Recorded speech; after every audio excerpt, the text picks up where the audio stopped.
அனைவருக்கும் வணக்கம். நான் ஜோதிடர் தமிழரசன் பேசுகிறேன். இந்த சேனல் ஃபஸ்ட் டைம் பார்க்குறவங்களா இருந்தீங்கன்னா சப்ஸ்கிரைப் பண்ணிக்கோங்க, பெல் பட்டனை கிளிக் பண்ணிக்கோங்க, ஆளுங்கிற ஆப்ஷன் இருக்கும், அதை சூஸ் பண்ணிக்கோங்க. அப்போ தான் நாங்கள் போடுற பதிவுகள் எல்லாமே உங்களை வந்து சேரும். இன்றைக்கி நம்ம இந்த பதிவில் பார்க்க போகிற தலைப்பு பணக்கார வாழ்வை அள்ளி கொடுக்கும் ராகு திசை.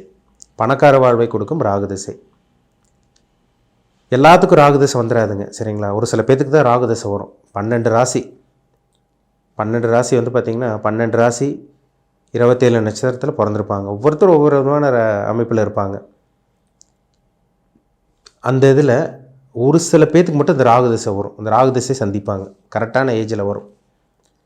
அது இந்த கார்த்திகை, உத்திரம், உத்திராடம், இந்த சூரியனோட நட்சத்திரத்துலேயும் இந்த சந்திரனுடைய நட்சத்திரத்தில் பிறந்தவங்களுக்கெல்லாம் பார்த்தீங்க கரெக்டான திசையில், கரெக்டான வயசில் ராகு திசை வரும். அதாவது கார்த்திகை, உத்திரம், உத்திராடம், ரோகிணி, அஸ்தம், திருவோணம், இந்த நட்சத்திரக்காரங்களுக்கு கரெக்டான ஏஜில் ராகு திசை வரும். இப்போ கார்த்திகை, உத்திரம், உத்திராடம் இந்த நட்சத்திரத்தை நம்ம எடுத்து பார்ப்போம், சரிங்களா? கார்த்திகை, உத்திரம், உத்திராடம் சூரியனுடைய நட்சத்திரம். பிறக்கும் போது அவங்க பிறக்கும் போதே அவங்களுக்கு சூரிய திசை நடக்கும். சூரியன் வந்து 6 வருஷம் திசை நடத்துவார். அது எந்த நட்சத்திர பாதத்தில், இப்போ ஆரம்ப பகுதியிலே பிறந்தாங்கன்னா கிட்டத்தட்ட 5-6 வருஷம் வந்துடும். இப்போ நடு இதில் இருந்தாங்கன்னா ஒரு 3 வருஷம் தான் பேலன்ஸ் இருக்கும். கடைசி இதில் பிறந்தாங்கன்னா, கடைசி பகுதியில் இருந்தாங்கன்னா, கார்த்திகை, உத்திரம், உத்திராடம் கடைசி பகுதியில் பிறந்தாங்கன்னா சூரிய திசை லாஸ்ட்டு மேக்ஸிமம் வந்து பார்த்திங்கன்னா ஒரு வருஷத்துக்குள்ளே வரலாம், 6 மாதம் வரலாம், இல்லை ஒரு 1.5-2 வருஷம், அது அவங்கவுங்க டேட் ஆஃப் பர்த் அந்த மாதிரி மாறும். பிறக்கும் போது சூரிய திசை. ரெண்டாவது சந்திர திசை ஒரு 10 வருஷம் நடக்கும். செவ்வாய் வந்து ஒரு 7 வருஷம். இந்த 20-25 வயசு, கரெக்டாக அந்த 20 வயசுக்கு மேலேயே பார்த்தீங்கன்னா கார்த்திகை, உத்திரம், உத்திராடம் இந்த 20 வயசுக்கு மேலேயே ராகு திசையை சந்திச்சிருவாங்க. நான் ஒரு அப்ராக்சிமேட்டாக சொல்கிறேன். ஜாதகத்தை பார்த்தா அவங்க ஏஜ் பார்த்தா நம்ம சொல்லிடலாம், அக்யூரேட்டாக என்னென்ன நடக்குன்னு சொல்லிடலாம், எப்போ ராகு திசை ஆரம்பிக்கும், எப்போ முடியும் தெளிவாக சொல்லிடலாம். இப்போ கார்த்திகை, உத்திரம், உத்திராட நட்சத்திரக்காரங்களுக்கு ராகு திசை வந்து ஒன்றா வந்து பார்த்திங்கன்னா 3வது திசையை வரும், இல்லைன்னா வந்து பார்த்திங்கன்னா 4வது திசையை வரும். அதாவது பார்த்திங்கன்னா கார்த்திகை, உத்திரம், உத்திராடம் சூரிய திசை முடிஞ்சு சந்திர திசை முடிஞ்சு செவ்வாய் திசை முடிஞ்சு ராகு திசை வரும். ரோகிணி, அஸ்தம், திருவோண நட்சத்திரக்காரங்களுக்கு பார்த்திங்கன்னா அவங்களுக்கு 3வதாக ராகு திசை வந்துடும். இப்போ ராகு வந்து பார்த்திங்கன்னா இருள் கிரகம். ராகுனாலே ஒரு இருட்டு தான், ஆழமான ஒரு இருட்டு. சனியை விட இருட்டு வந்து பார்த்திங்கன்னா ராகு தான். சனி ஒரு இடத்துல அப்படியே பிளாக் பண்ணி தடை பண்ணாருன்னா ராகு அப்படியே கெடுத்துட்ருவார். கொடுக்குற மாதிரி கொடுத்து அப்படியே கெடுத்துருவார். அது அவர் ஒரு நல்ல ஒரு இடத்துல, நல்ல ஒரு பொசிஷனில் மட்டும் இருந்தாங்கன்னா ராகு மாதிரி கொடுக்குற கிரகமே கிடையாதுங்க. விபரீத ராஜயோகம். ஒரு சில பேரில் பாருங்கள் சாப்பாட்டுக்கே வழி இல்லாமல் இருப்பாங்க. விபரீத ராஜயோகம்னு சொல்லுவாங்க. சாப்பாட்டுக்கே வழி இல்லாமல் இருப்பாங்க, பணப்பற்றாக்குறை இருக்கும், யாரும் மதிக்க மாட்டாங்க, வீட்டு விட்டு வெளியே வந்திருப்பாங்க, யாருமே இவங்களை பக்கத்தில் கூட நெருங்க மாட்டாங்க. அந்த அளவுக்கு வறுமை வாட்டி எடுக்கும். ஆனால் ராகு திசை வரும்போது எங்கே போனாங்கன்னு அவங்களுக்கே தெரியாது. அடுத்தவங்க பார்த்து வியக்கக்கூடிய அந்த அமைப்பு வந்துடும் அந்த ராகு திசையில்.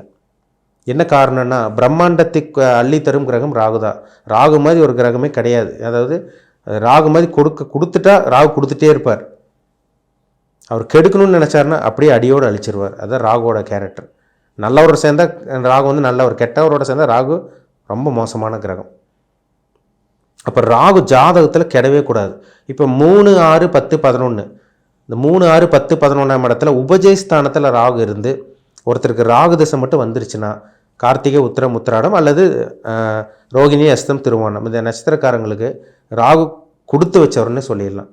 ராகு மாதிரி ஒரு திசை அவங்கள சந்திக்கவே முடியாது அவங்களால லைஃப்பில். அப்பேற்பட்ட ஒரு திசை தான் ராகு திசை. எதிர்பார்க்காத வளர்ச்சி, எதிர்பார்க்காத முன்னேற்றம், பிரம்மாண்டமான வளர்ச்சி. ஏன்னா பிரம்மாண்டத்துக்கு உண்டான பிளானட்டே ராகு தான். கூரையில் இருந்தவங்களை கோபுரத்தில் கொண்டு போய் வைக்குதுன்னு சொல்கிறாங்க பார்த்தீங்களா, அது ராகு திசையில் நடக்கும். கரெக்டான ஏஜில் அவங்க இருப்பாங்க. கண்டிப்பாக அந்த நட்சத்திரம் சொன்ன நட்சத்திரக்காரன் கரெக்டான ஏஜில் இருப்பாங்க. கரெக்டாக ராகு திசையை மீட் பண்ணுவாங்க.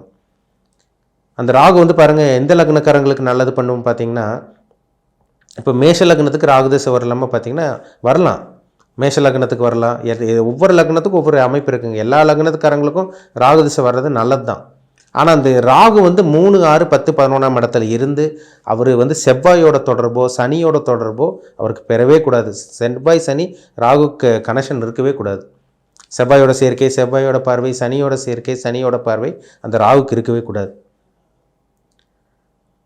இப்போ வந்து கடக லக்னக்காரங்களுக்கும் சிம்ம லக்னக்காரங்களுக்கும் ராகு பெருசாக யோகத்தை செஞ்சுறது கிடையாது.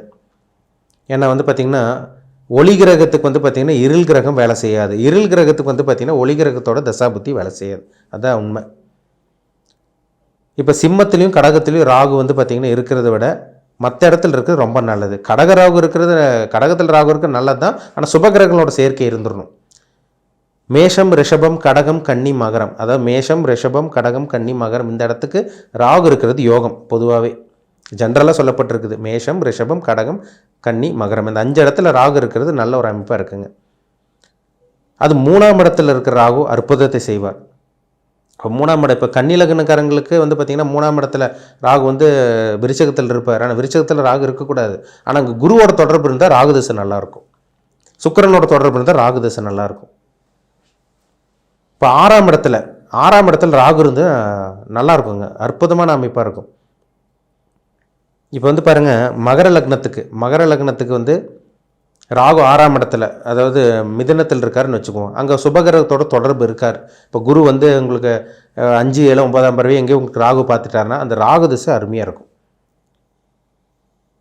அதே மாதிரி வந்து பார்த்திங்கன்னா உங்களுக்கு கும்பலக்னக்காரங்களுக்கும் 3ஆம் இடத்துல மேஷத்தில் இருக்கிற ராகும் நல்லது செய்வார். 3ஆம் இடத்துக்கு ராகு இருப்பார். அங்கே குருவோட பார்வை, எங்கேயாவது குருவோட கனெக்ஷன் இல்லை சுக்கிரனோட சேர்க்கை ராகுக்கு இருந்துருச்சுன்னா அந்த ராகு திசை கொட்டி கொடுக்கும். இப்போ மிதுன லக்னக்காரங்களுக்கு வந்து பார்த்திங்கன்னா ராகு வந்து பாருங்கள் உங்களுக்கு சுக்கிரனோட வீட்டில், இப்போ 12ஆம் இடத்துலலாம் ஒரு சில பேர்த்துக்கு இருக்கும்.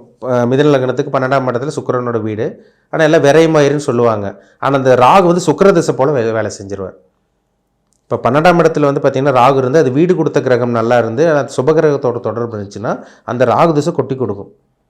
பெரிய பணக்காரனாக மாறிடுவாங்க, சொகுசு வாழ்க்கை அனுபவிப்பாங்க, ஆடம்பர வாழ்க்கை, உல்லாச வாழ்க்கை, ஒரு லக்ஸூரியான ஒரு வாழ்க்கை, பிரம்மாண்டமான ஒரு வாழ்க்கை, நல்ல வீடு வாங்குறது, நல்ல வீடு நிலம் வாங்குறது, வீடு கட்டுறது, ஆல்ட்ரேஷன் பண்ணுறது, காரு பங்களா எல்லாமே இந்த ராகு திசையில் அமைஞ்சிரும்.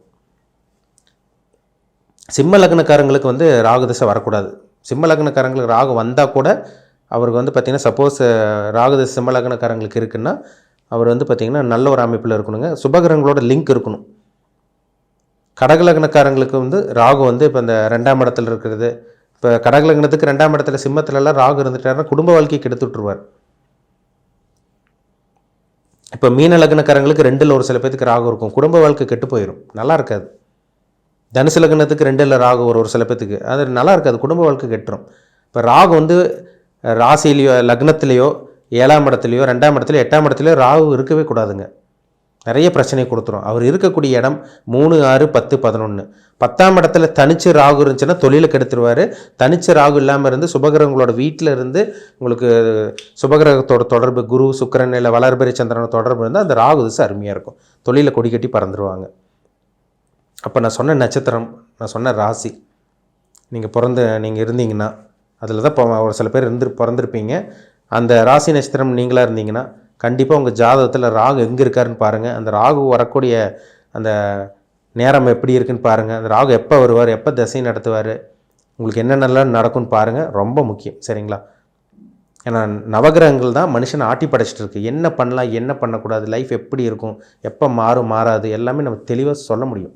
ஜாதகத்தை பார்த்தா தெளிவாக தெரிஞ்சுக்கலாம். உங்களுக்கு ராகுதசை எப்படி இருக்குன்னு பாருங்கள், வரக்கூடிய ராகுதசை எப்படி இருக்குன்னு பாருங்கள். 20 வயசுக்கு மேலெல்லாம் ராகுதசை கண்டிப்பாக நடக்கும், உங்களுக்கு நடந்துகிட்ருக்கும் ஒரு சில பேத்துக்கெல்லாம்.